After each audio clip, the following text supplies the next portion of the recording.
عدالتی نظام درست کرنے کے لیے آئینی عدالت ضروری ہے۔ چیئرمین پیپلز پارٹی بلاول بھٹو کا کہنا ہے کہ میں سمجھتا ہوں کہ صوبوں میں بھی آئینی عدالتیں ہونی چاہیے۔ بے نظیر بھٹو نے عوام کو جلد انصاف کی فراہمی کے لیے آئینی عدالت کی تجویز دی تھی۔ 18ویں ترامیم کے ذریعے ججز کی تعیناتی کا نظام واضح کیا گیا۔ چارٹر آف ڈیموکریسی میں جس ترمیم کا وعدہ کیا ہے اس سے پیچھے نہیں ہٹیں گے۔ افتخار چودھری کے بعد یہ روایت بن گئی کہ رشتہ داری ہو تو آپ جج بنیں گے۔ کہا گیا ججز کی تقرری چیف جسٹس کی مرضی سے ہوگی۔ ادارے سیاسی معاملات میں مداخلت کریں گے تو عوام اور ملک کا نقصان ہوگا۔ چاہتے ہیں جوڈیشری خود کو اتنا طاقتور بنا لے کہ عوام کو جلدی اور فوری انصاف ملے۔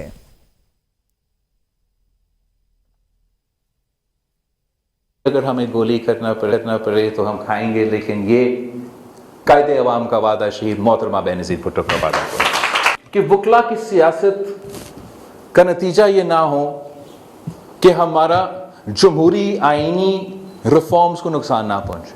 ہم نے اپنے وعدے پورے کرنے ہیں۔ ہم نے عوام کو جلدی اور فوری انصاف دلوانا ہے اور چارٹر آف ڈیموکریسی کی یہ کمپوننٹس پہ عمل درآمد کرنا ہے۔ عدالت کو سیاسی جماعت کی طرح ٹرین کریں گے، عدالت سے سیاست کی امید رکھیں گے تو اس کا نقصان آپ کا جمہوریت کا ہوگا، آپ کا آئین کا ہوگا، اور سب سے بڑھ کر ہمارے عوام کا ہوگا۔ افتخار چودھری بھی افتخار چودھری نہیں تھا تب، وہ ان زمانوں میں پی سی او کے مطابق مشرف کے عدالت کا چیف جسٹس تھا۔ بلاول بھٹو درست نہیں کہہ رہے، میں اپنے بیان پر کھڑا ہوں۔ بلاول بھٹو کا کہنا تھا کہ اس طرح کی ترامیم نہ کریں، یہ تباہی ہے۔ کامران مرتضیٰ کا چیئرمین پیپلز پارٹی کے بیان پر رد عمل، کہا بلاول بھٹو کو کہا تھا اس قسم کی ترامیم کی امید کم سے کم آپ سے نہیں تھی۔ بلاول بھٹو درست نہیں کہہ رہے، میں اپنے بیان پر کھڑا ہوں، کامران مرتضیٰ کی جانب سے کہا گیا۔ انہوں نے کہا کہ بلاول بھٹو کو کہا اس طرح کی ترامیم نہ کریں، یہ تباہی کا باعث بنیں گی۔ کامران مرتضیٰ نے بہت سی شقوں پر اعتراض اٹھایا تھا۔ مرتضیٰ وہاب کہتے ہیں آرٹیکل 8 میں ترامیم کی بلاول اور مولانا دونوں نے مخالفت کی تھی۔ عدالتی نظام کو ٹھیک کرنا ہے، کسی ایک فرد کو تمام اختیارات نہیں دینا چاہتے۔ ملٹری کورٹ سے متعلق بلاول بھٹو نے نون لیگ کے ساتھ انگیج کیا۔ 21ویں ترامیم میں کہا گیا تھا ملٹری کورٹس ہوں گی لیکن ہائی کورٹس میں اپیل کا حق ہوگا۔ مخصوص نشستوں کے کیس میں الیکشن کمیشن سپریم کورٹ فیصلے پر عمل درآمد کا فیصلہ نہ کر سکا۔ اس سلسلے میں الیکشن کمیشن نے اجلاس آج دوبارہ بلا لیا۔ الیکشن کمیشن کا سپریم کورٹ کے فیصلے پر عمل درآمد سے متعلق تیسرا مشاورتی اجلاس بے نتیجہ ختم ہوا۔ سپریم کورٹ کے مخصوص نشستوں سے متعلق مختصر فیصلے اور الیکشن کمیشن کی مانگی گئی وضاحت کے جواب میں سپریم کورٹ کے 14 ستمبر کے آرڈر پر بھی غور کیا گیا۔ ذرائع نے بتایا کہ اجلاس میں مخصوص نشستوں سے متعلق پارلیمنٹ میں کی گئی قانون سازی پر بھی غور ہوا اور قانونی نکات اور ملزمات کا بھی جائزہ لیا گیا۔ ذرائع کے مطابق الیکشن کمیشن نے مخصوص نشستوں کے معاملے پر قانونی ماہرین سے مشاورت کا فیصلہ کیا اور اجلاس آج دوبارہ بلا لیا۔ اسلام آباد ہائی کورٹ الیکشن ٹریبیونل منتقلی کیس کا تفصیلی فیصلہ جاری۔ چیف جسٹس اسلام آباد ہائی کورٹ جسٹس عامر فاروق نے 40 صفحات پر مشتمل فیصلہ جاری کیا۔ الیکشن کمیشن کی جانب سے فریقین کو موقع نہ دینا بظاہر آئین کے آرٹیکل 10(a) کی خلاف ورزی ہے۔ فیصلے میں کہا گیا ہے کہ یہ طے شدہ ہے کہ الیکشن کمیشن ایک عدالتی فورم نہیں ہے۔ الیکشن کمیشن مکمل طور پر انتظامی بھی نہیں ہے، یہ ایک آئینی ادارہ ہے۔ فیصلے میں کہا گیا الیکشن کمیشن کے پاس کچھ نیم عدالتی اختیارات ہیں جو وہ بعض مسائل کا فیصلہ کرتے وقت استعمال کرتا ہے۔ کیس کی منتقلی کا اختیار نگران اور انتظامی نوعیت کا ہے۔ فیصلے کے مطابق تینوں MNAs انجم عقیل خان، ڈاکٹر طارق فضل چودھری، راجہ خرم نواز کی درخواستیں زیر التوا تصور ہوں گی۔ تحریری فیصلے میں کہا گیا ہے کہ مناسب ہوگا الیکشن کمیشن ٹرانسفر کے فیصلے کو دوبارہ دیکھے اور فیصلہ کرے۔ ٹریبیونل ٹرانسفر کیس میں فریقین کو سنا نہیں گیا، اس لیے یہ فیصلہ قانون کی نظر میں برقرار نہیں رہ سکتا۔ حکومت نے پریکٹس اینڈ پروسیجر ترمیمی آرڈیننس لانے کا فیصلہ کر لیا ہے۔ وزارت قانون نے آرڈیننس تیار کر کے کابینہ کو بھجوا دیا۔ ذرائع کے مطابق پریکٹس اینڈ پروسیجر ترمیمی آرڈیننس کے ذریعے چیف جسٹس کے مقدمات کو مقرر کرنے کا اختیار بڑھانے کا فیصلہ کیا گیا ہے۔ کسی کمیٹی رکن کی عدم دستیابی پر چیف جسٹس کسی جج کو کمیٹی کا رکن نامزد کر سکیں گے۔ پریکٹس اینڈ پروسیجر قانون کے تحت 3 رکنی کمیٹی بینچز تشکیل دیتی ہے۔ مخصوص نشستوں کے معاملے پر قومی اور پنجاب اسمبلی کے اسپیکرز نے الیکشن کمیشن کو خط لکھ کر ترمیم شدہ الیکشن ایکٹ کے تحت مخصوص نشستیں الاٹ کرنے کا مطالبہ کر دیا۔ الیکشن ایکٹ میں ترمیم کے بعد مخصوص نشستیں تبدیل نہیں کی جا سکتی، مخصوص نشستیں الیکشن ایکٹ کے تحت دی جائیں۔ اسپیکر قومی اسمبلی سردار ایاز صادق نے الیکشن کمیشن کو خط میں کہا ہے کہ سپریم کورٹ کے فیصلے کے بعد الیکشن ایکٹ میں تبدیلی ہو چکی ہے جس کا اطلاق ماضی سے ہوتا ہے۔ الیکشن ایکٹ میں ترمیم کے بعد سپریم کورٹ کے فیصلے پر عمل درآمد نہیں ہو سکتا۔ خط میں کہا گیا کہ ترمیم شدہ الیکشن ایکٹ کا اطلاق 2017 سے کیا گیا ہے۔ الیکشن کمیشن پارلیمنٹ کے بنائے ہوئے قانون پر عمل درآمد کرے، جمہوریت اور پارلیمنٹ کی بالادستی کے اصولوں پر عمل کریں۔ اسپیکر ایاز صادق نے خط کی کاپی چیف الیکشن کمشنر اور تمام ممبران کو بھجوا دی۔ اسپیکر قومی اسمبلی نے خط میں سپریم کورٹ کے مخصوص نشستوں سے متعلق کیس کے فیصلے کا حوالہ بھی دیا۔ اسپیکر قومی اسمبلی کے بعد اسپیکر پنجاب اسمبلی ملک محمد احمد خان نے بھی الیکشن کمیشن کو خط لکھ دیا۔ کہا ترمیم شدہ الیکشن ایکٹ نافذ العمل ہے، پارلیمنٹ کی قانون سازی کا احترام الیکشن کمیشن کی قانونی ذمہ داری ہے۔ ترمیم شدہ الیکشن ایکٹ اور پارلیمانی بالادستی پر عمل درآمد کو یقینی بنایا جائے۔ ملک احمد خان نے خط میں مزید کہا کہ الیکشن کمیشن آزاد اراکین سیاسی وابستگیوں کے معاملے پر الیکشن ایکٹ پر عمل درآمد کا پابند ہے۔ الیکشن ایکٹ کی دفعات کو بغیر کسی تاخیر کے لاگو کیا جائے۔ تحریک انصاف کے رہنما علی محمد خان نے کہا ہے کہ اسپیکر قومی اسمبلی اور پنجاب اسمبلی نے بے موقع اور غیر ضروری خطوط لکھے ہیں۔ علی محمد خان کا کہنا ہے کہ موجودہ حکومت کو ہر چیز پر ڈاکہ مارنے کی عادت ہے، سپریم کورٹ کے فیصلے پر عمل کرنا ہوگا، دل چاہے یا نہ چاہے۔ انہوں نے کہا کہ قانون سازی سے عدالتی فیصلے تبدیل کریں گے تو بنیادی ڈھانچہ تباہ ہو جائے گا۔ عدالتی فیصلے آ جائیں تو اس کو ریورس کرنے کے لیے آئینی طریقہ کار موجود ہے۔ بدنیتی کی بنیاد پر قانون سازی کے ذریعے عدالتی فیصلے کو ختم نہیں کیا جا سکتا۔ ووٹوں کے سامنے فارم 45 کی کوئی اہمیت نہیں۔ بلوچستان اسمبلی کی نشست PB 14 سے پیپلز پارٹی کے امیدوار کی دوبارہ گنتی کی درخواست پر سماعت کے دوران چیف جسٹس کے ریمارکس، سپریم کورٹ نے درخواست مسترد کر دی۔ بلوچستان کے صوبائی حلقہ PB 14 پر دوبارہ گنتی اور ریٹرننگ افسران پر جانبداری کے الزامات سے متعلق درخواست کی سماعت چیف جسٹس کی سربراہی میں سپریم کورٹ کے 3 رکنی بینچ نے کی۔ سپریم کورٹ نے پیپلز پارٹی کے امیدوار غلام رسول کی PB 14 میں دوبارہ گنتی اور ریٹرننگ افسران پر جانبداری کے الزامات کی درخواست مسترد کرتے ہوئے نون لیگ کے محمد خان لہڑی کی کامیابی برقرار رکھی ہے۔ خیبر پختونخوا حکومت نے مجوزہ آئینی ترمیم کے خلاف سپریم کورٹ سے رجوع کرنے کا فیصلہ کر لیا۔ صوبائی کابینہ نے سپریم کورٹ میں درخواست دائر کرنے کی منظوری دے دی۔ وزیر اعلیٰ خیبر پختونخوا کی زیر صدارت کابینہ اجلاس ہوا۔ اجلاس میں اراکین نے کہا کہ قومی اسمبلی اور سینٹ دونوں ایوان نامکمل ہیں، اب تک PTI کو مخصوص نشستیں نہیں دی گئیں، اس لیے پارلیمنٹ میں کوئی بھی آئینی ترمیم منظور نہیں کی جا سکتی۔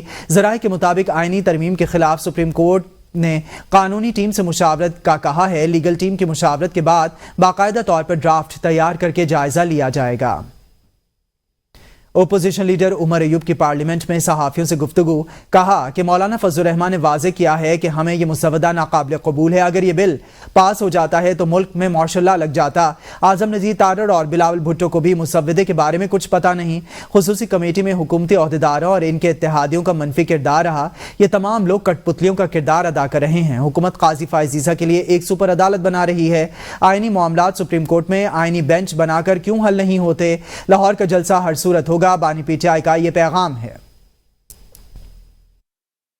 اعظم تارڑ ہو گئے یا بلاول بھٹو ہو گئے، ان کو بھی نہیں معلوم تھا، اور بلاول بھٹو ہو گئے یا اعظم تارڑ، ان دونوں کا جو رول تھا وہ بہت منفی رول تھا۔ یہ تو جس طرح کٹ پتلیاں ہوتی ہیں، یہ کٹ پتلیوں کا ہی رول ادا دونوں صاحبان کر رہے تھے، اور اسی طرح باقی بھی حکومت کے جو لوگ ہیں، چاہے وہ احمد ولی ہوتا ہے، انہوں نے ان کا رول ساروں کا اس میٹنگ میں بڑا نیگیٹو تھا، اور وہ چاہتے تھے کہ اپنے ہاتھ پیر خود ٹوک کے کاٹ کے کسی اور کے حوالے کر دیں، اور یہ خدا نخواستہ یہ بل یا پاس ہوتا تو پاکستان میں ایک قسم کا آپ سمجھیں کہ فیشسٹ اسٹیٹ ہوتی، اور فیشسٹ / مارشل لا اسٹیٹ ہوتا، اور یہاں پہ کسی قسم کی جمہوریت نہ ہوتی۔ اور اس کے ساتھ آپ نے آرٹیکل 8 میں ترامیم، آرٹیکل 199، 200 میں تقریباً 57 اور آرٹیکل میں آپ ترامیم کر رہے تھے، اور جس کا ڈرافٹ کسی کے پاس موجود نہیں تھا۔ یہی ستم ظریفیہ۔ وزیر اطلاعات عطا اللہ تارڑ نے کہا کہ اسپیکر قومی اسمبلی ایاز صادق نے پارلیمان کی بالادستی کے لیے الیکشن کمیشن کو خط لکھا ہے۔ اسپیکر ایاز صادق نے ہمیشہ کوشش کی ہے کہ کسی ممبر کی حق تلفی نہ ہو۔ 63A کی تشریح آئین دوبارہ لکھنے کے مترادف ہے۔ آئین میں ترامیم کا اختیار صرف پارلیمنٹ کے پاس ہے۔ آئینی ترامیم کے حوالے سے حکومت کا موقف عوام کے سامنے رکھیں گے۔ سابق صدر مملکت عارف الوی اور امیر جماعت اسلامی حافظ نعیم الرحمان نے مجوزہ آئینی ترمیم کی سخت مخالفت کر دی۔ عارف الوی نے کہا کہ یہ ترمیمی بل نہیں، آئین کی تدفین کرنے والا بل ہے۔ یہ لوگ 63A کو ختم کرنا چاہتے ہیں۔ جعلی حکومت کی جڑیں عوام میں نہیں ہیں، جو جیت کر نہیں آئے وہ آئین میں تبدیلی کی کوشش کر رہے ہیں۔ حافظ نعیم الرحمان نے کہا کہ جماعت اسلامی آئینی ترامیم کو کسی صورت قبول نہیں کرے گی۔ یہ مدد دینے اور لینے کا مسئلہ نہیں، یہ پاکستان کے آئین کا مسئلہ ہے۔ بل ترمیم کا نہیں ہے، تدفین کا ہے۔ 63A کو بھی ختم کیا جائے، لوگ ان کی طرف جانے والے نہیں ہیں۔ یہ ظلم و ستم بڑھاتے رہیں اور یہی مجبوری کے اندر یہ بل لائے ہیں کہ آئین کو مسخ کر دیا جائے، دفن کر دیا جائے۔ ابھی 26واں آئینی ترمیمی بل جو حکومت لانا چاہتی ہے یا پاس کروانے کے لیے کوششیں کر رہی ہے، تو اس پر ظاہر سی بات ہے کہ ہمارا موقف بہت واضح ہے۔ جماعت اسلامی اس پورے عمل کو کسی صورت میں بھی قبول نہیں کرتی۔ یہ مدد اور مدد لینے کا مسئلہ نہیں ہے، یہ پاکستان کے آئین کا معاملہ ہے۔ پاکستان کے لیے، آئین کے لیے اور پاکستانی فوج کے لیے، سب کے لیے، عوام کے لیے، سب کے لیے نقصان دہ ہے۔ مشیر قانون و انصاف بیرسٹر عقیل ملک نے کہا کہ حکومت اتحادیوں کی مشاورت سے آئینی ترامیم کے لیے کام کر رہی ہے۔ یہ کہنا کہ کہیں اور سے آیا ہے یہ بل، یہ مناسب بات نہیں۔ وزیر قانون کے بیان کو سیاق و سباق سے ہٹ کر پیش کیا گیا۔ آئین بنانا اور ترمیم کرنا صرف پارلیمنٹ کا اختیار ہے۔ سپریم کورٹ آئین کی تشریح کر سکتی ہے۔ تاثر دیا جا رہا ہے کہ وکلاء تنظیمیں اس سے متفق نہیں۔ وکلاء نمائندوں نے کہا کہ قانون سازی کا اختیار پارلیمان کے پاس ہے۔ عدالتی نظام میں بہتری لانا وقت کی ضرورت ہے۔ تمام سیاسی جماعتیں اس بات پر متفق ہیں۔ ہم اپنا کام پورا کر کے اس کے بعد ہم نے اتحادیوں کو بھی آن بورڈ لیا۔ یہ کہہ دینا کہ یہ پتہ نہیں کہیں اور سے آیا ہے۔ وفاقی وزیر قانون صاحب نے ایک بڑی گرینڈ جو مشاورت ہوئی ہے، اس میں آج آپ نے دیکھا ہوگا کہ اعلامیہ بھی اس کا جاری کیا گیا ہے۔ سپریم کورٹ کے تمام تر ججز کو اگر آپ ضروری یا غیر ضروری آئینی تشریح پہ لگا دیں گے، پاکستان میں جو قانون سازی یا آئین سازی کا اختیار ہے وہ پارلیمان کا ہے۔ جماعتیں سیاسی تو ساری اس بات پہ متفق اور متحد ہیں کہ لیگل ریفارمز ہونے چاہیے۔ مرکزی ترجمان پاکستان پیپلز پارٹی شازیہ مری کا اپوزیشن لیڈر قومی اسمبلی اور پی ٹی آئی رہنما عمر ایوب کے بیان پر رد عمل سامنے آ گیا۔ شازیہ مری نے کہا جنرل ایوب کا پوتا پیپلز پارٹی کو جمہوریت اور اس کے اقدار نہ سکھائے۔ عمر ایوب بتائیں اب تک انہوں نے کتنی پارٹیاں بدلیں اور کتنے بیانیے تبدیل کیے۔ پیپلز پارٹی کی جمہوریت کے لیے قربانیاں کسی سے ڈھکی چھپی نہیں۔ بلاول بھٹو زرداری پارٹی منشور کے تحت آئینی اصلاحات پر کام کر رہے ہیں۔ ہم کسی آئینی عدالت کو نہیں مانتے، ہم ہر طرح سے آپ کو ناکام بنائیں گے۔ لاہور ہائی کورٹ میں وکلاء کنونشن سے خطاب کرتے ہوئے سینیٹر حامد خان کا کہنا تھا کہ ہمیں ایسا کوئی آئینی پیکج قبول نہیں ہے۔ ترمیم پر بحث ہوتی ہے، اسے اوپن رکھا جاتا ہے۔ آئینی ترامیم کو خفیہ رکھنے سے ان کی بدنیتی سامنے آ گئی۔ انہوں نے ترمیم کو چھپا رکھا ہے۔ وزیر اعظم اور وزیر قانون نے خود یہ آئینی ترامیم نہیں دیکھی تھیں۔ کہتے ہیں ہم حکومت کریں گے چاہے آئین تباہ کر دیا جائے، ہم آئین کے ساتھ کھلواڑ نہیں ہونے دیں گے۔ جو آئین پر حملہ ہو رہا ہے، جو عدلیہ پر حملہ ہونے جا رہا ہے، اس کے خلاف آواز بلند کرنے کے لیے اس کنونشن میں بڑھ چڑھ کے حصہ لیا کہ ہم وکلاء کا فرض ہے کہ ہم آئین کے ساتھ کھڑے رہیں۔ کانسٹیٹیوشنل پیکج کے نام پر اس موجودہ حکومت نے عدلیہ پر شب مارنے کی کوشش کی ہے، ہم اس کی پرزور مذمت کرتے ہیں۔ بدنیتی تھی، اس لیے انہوں نے خفیہ رکھا، اور جب وہ خفیہ ختم ہوا، لوگوں کے سامنے آیا، تو ان کی بدنیتی واضح ہو گئی۔ یہ عدلیہ کو برباد کرنے کے لیے اسی تلے ہوئے ہیں۔ ہیوملیشن کیا ہو سکتی ہے کہ وزیر اعظم اور وزیر قانون کو نہ پتہ ہو کہ ہم کیا قانون سازی اور آئین سازی کرنے لگے ہیں۔ صدر آصف علی زرداری اور روسی نائب وزیر اعظم کے وفد کے ہمراہ ملاقات دو طرفہ تعلقات مضبوط بنانے کی ضرورت پر زور دیا گیا۔ دونوں ممالک کی جانب سے علاقائی روابط، تجارتی اور اقتصادی تعلقات بڑھانے کے عزم کا اعادہ کیا گیا۔ زراعت، تحفظ خوراک، کاروبار، تعلیم، سائنس اور ٹیکنالوجی، عوامی روابط جیسے اہم شعبوں میں تعاون کے فروغ پر زور دیا گیا۔ صدر مملکت نے کہا کہ پاکستان اور روس کے مابین روابط بڑھانے، بارڈر ٹریڈ پر کام کرنے پر غور کرنے کی ضرورت ہے۔ دونوں ممالک کے عوام اور کاروباری اداروں کے مابین روابط بڑھانا ہوں گے۔ روسی نائب وزیر اعظم نے کہا کہ روس تمام مذاہب اور مسلم ثقافت کا بے پناہ احترام کرتا ہے۔ چین اور پاکستان آزمائش کی ہر گھڑی میں مضبوط دوست رہے ہیں۔ چین کے یوم تاسیس پر چینی قیادت اور عوام کو مبارکباد پیش کرتا ہوں۔ کمیونسٹ پارٹی کی ویژنری قیادت میں چین ترقی کی منازل عبور کر رہا ہے۔ صدر آصف علی زرداری نے چین کے یوم تاسیس کی تقریب سے خطاب کرتے ہوئے کہا، چین نے سائنس، ٹیکنالوجی اور معاشی میدان میں ترقی کے سنگ میل عبور کیے۔ That means before I was born, China and Pakistan were friends. While advancing the frontiers of science, innovation and technology, I firmly believe that China in the coming decades will achieve new milestones. Distinguished guests, Excellencies, Pakistan and China are all-weather friends. Region China is an ironclad brother, and it will always find Pakistan a trusted partner, reliable friends for shared prosperity, promotion of peace and stability in the world.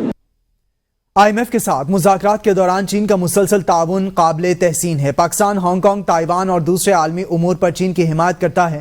وزیراعظم شہباز شریف نے چین کے یوم تاسیس کی تقریب سے خطاب کرتے ہوئے کہا، چین نے علاقائی اور عالمی امن کے لیے ہمیشہ احسن کردار ادا کیا۔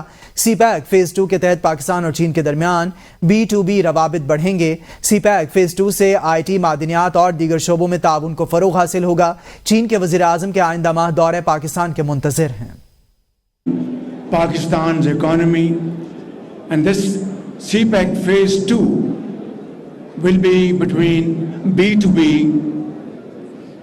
and of course it has huge potential of mutual cooperation in the field of agriculture, information technology, mine and minerals, and of course many other important areas of our mutual interest.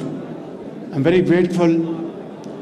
Together we will work for a prosperous China-Pakistan relationship. Afghan ناظم الامور سردار احمد شکیب کا کہنا ہے کہ Afghan council general سیرت النبی صلی اللہ علیہ وآلہ وسلم تقریب میں موسیقی کی وجہ سے کھڑے نہیں ہوئے، ان کا مقصد کبھی بھی توہین نہیں تھا۔ افغان ناظم الامور نے میڈیا سے گفتگو کرتے ہوئے کہا کہ پاکستان کے ساتھ گہرے اور قریبی تعلقات رکھنا چاہتے ہیں۔ افغان کونسل جنرل پشاور تقریب میں دونوں ممالک کے درمیان تعلقات کے فروغ کے لیے گئے تھے۔ وزیر اعلیٰ خیبر پختونخوا کی طرف سے مذاکرات کے لیے افغان حکومت کے ساتھ اب تک کوئی رابطہ نہیں ہوا۔ افغانستان میں طالبان حکومت پاکستان میں امنی کی خواہاں نہیں ہے۔ افغان ناظم الامور نے 1 ماہ سے پشاور تورخم بارڈر کی بندش پر افسوس کا اظہار بھی کیا۔ تحریک انصاف کا 21 ستمبر کو لاہور میں جلسہ، پنجاب پولیس ان ایکشن، صنم جاوید کے والد کو گرفتار کر لیا گیا۔ ذرائع کے مطابق تحریک انصاف لاہور کے سابق صدر اصغر گجر بھی گرفتار کر لیے گئے ہیں۔ پاکستان تحریک انصاف کا جلسہ پنجاب پولیس ان ایکشن ہے۔